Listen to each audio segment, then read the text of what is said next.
The Gilded Age Season 3 didn't just end, it detonated. Beneath the gold and glamour, the finale revealed cracks in the very foundation of New York's most powerful players. Bertha and George Russell, once the ultimate power couple, now stand on opposite sides of a silent war.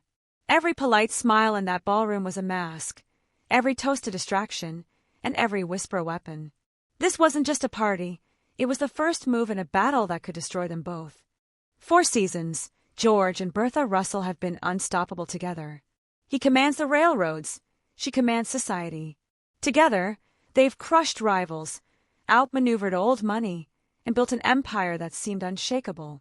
But the finale showed us something we've never seen before, a coldness between them, a distance that felt permanent. It happened after the ball, when they looked at each other. No warmth, no partnership, just 2 people who knew something had shifted. That wasn't a small argument. That was the kind of silence that builds over years, until it's no longer possible to bridge the gap.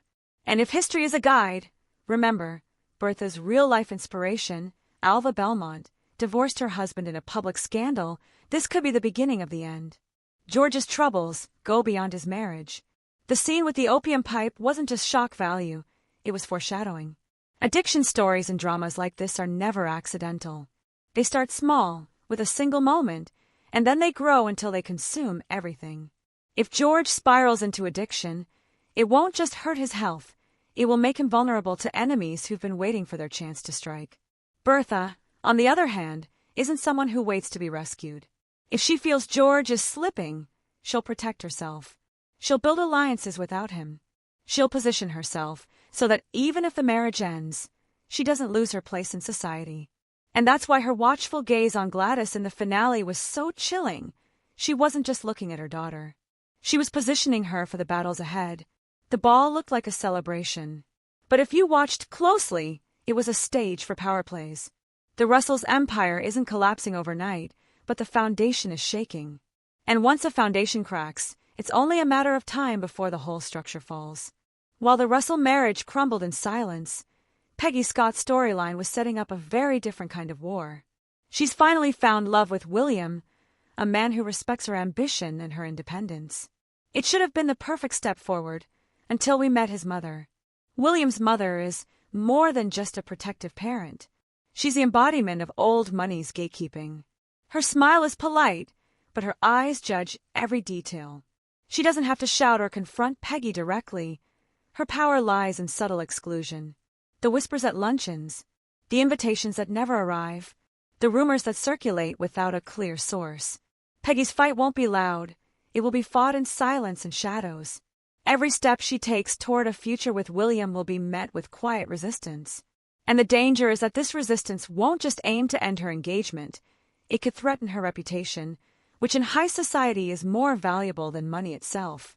The challenge for Peggy will be holding on to who she is while learning how to play the game on her own terms.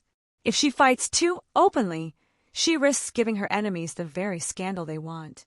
If she stays silent, they may push her out entirely. The finale gave us only a glimpse of the struggle, but make no mistake, it's a war that could define her entire arc in Season 4. Oscar Van Ryn has always been calculating, charming, and hungry for influence. But in the wake of John Adams' death, we saw him unravel. The loss wasn't just personal, it shattered his identity. The man who always had a plan suddenly seemed lost, distracted, and fragile. Grief like this can destroy anyone, but when it hits someone with Oscar's power, the effects can be explosive. He's not eating. He's not sleeping. His hand shook at dinner, a small detail but telling. And when a man with wealth and influence has nothing left to lose, he can become unpredictable. He can burn bridges, leak secrets, or align with enemies just to hurt the people who hurt him. Oscar's fall will create a power vacuum. And in this world, power vacuums never last. Someone will step into the space he leaves behind. The question is, who? The finale hinted at players lurking in the background, people who spoke little but watched everything. Those are the ones who will strike when Oscar finally collapses. If his downfall is as public and messy as it seems destined to be, it won't just destroy him. It could destabilize alliances across the entire social network of New York. And for the opportunists waiting in the wings, that's exactly what they're counting on. Ward McAllister made a mistake you can't take back. He published a book. And in doing so, he gave Bertha Russell the perfect reason to destroy him. She didn't shout. She didn't make a scene.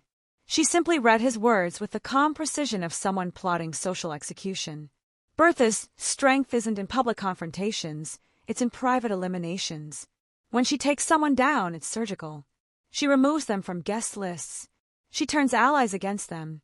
She makes sure they're invisible in the places that matter most. And for someone like Ward, whose entire identity is tied to being in the room, invisibility is a death sentence. But Ward has his own weapon, knowledge. He's heard the whispers, seen the scandals before they break, and knows exactly where the bodies are buried. If he decides to fight back, he won't go for a single target. He'll set fire to the entire ballroom. And in that chaos, the people with the least to lose often cause the most damage. The question is whether Bertha can neutralize him before he strikes. Because if she can't, his gossip could become the spark that ignites every other storyline already simmering beneath the surface. The most dangerous thing about the Season 3 finale is that the biggest threat isn't obvious. It's not George's addiction. It's not Bertha's marriage troubles. It's not Peggy's mother-in-law or Oscar's grief, or even Ward's gossip. It's the people we barely noticed, the quiet observers who said little but watched everything. In the Gilded Age, the ones who survive are the ones who wait. They let their rivals weaken themselves, then step in to claim what's left. And right now, every major player is distracted, fighting personal battles, defending their reputations, or nursing their wounds. That's when an ambitious newcomer, or even a long-overlooked acquaintance, can make their move. Season 4 could be the moment the entire social hierarchy shifts. The Russells could lose their crown. Oscar's seat at the table could vanish. Peggy could find herself cut off from every influential circle. And Ward's fall could scatter secrets into the hands of someone far more ruthless. The finale wasn't the end, it was a reset.